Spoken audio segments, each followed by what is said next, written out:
All right, I ran into a new one on a jet ski that I figured I'd show. You mentioned in other videos, you can see I've got oil in the hull. Oh no, that's never a good sign, but it's not from the engine. It's from overfilling the oil tank. You can see the levels all the way full. If you really pay attention to, that's the return hose. I can see where it's been running down that tank. Running down, you can see it onto the fuel tank. It's not leaking from the hose on the bottom coming out, it's leaking from the hose on the top. Venting, it's a return. There's supposed to be a vent on that return line. That's where the oil lines return from the oil pump. See how they come off the top there, that Y, and then they go up, and then the excess oil is returning to the tank, to that little skinny hose right there. And yes, you do have a screen. If you pull this rubber plug right here, that's your sending unit.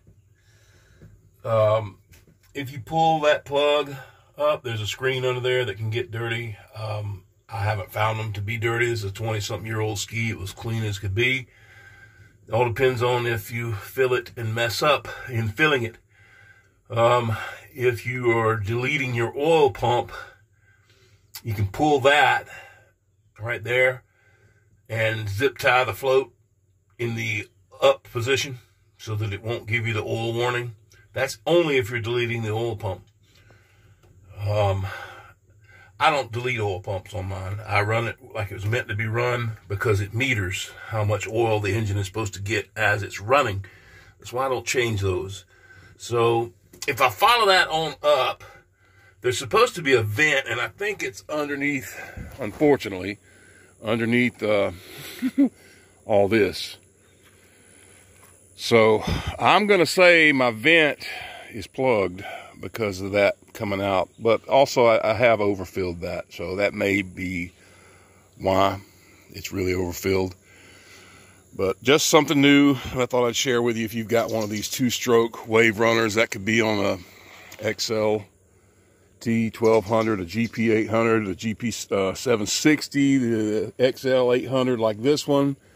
There's several models, any of them, and they went with that style oil tank and fuel tank and everything for quite a while. So any of you could have that same issue. And I'm going to go over and check my neighbor's XLT 1200 and see if it's doing the same thing. But I'm in the hot sun, and it caused everything to kind of expand.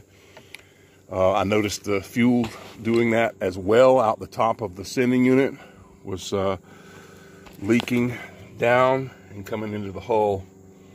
So that fuel sending unit's doing the same thing. So I think I've got clogged vents, and I'll have to check them. So that could be a problem you have with yours as well.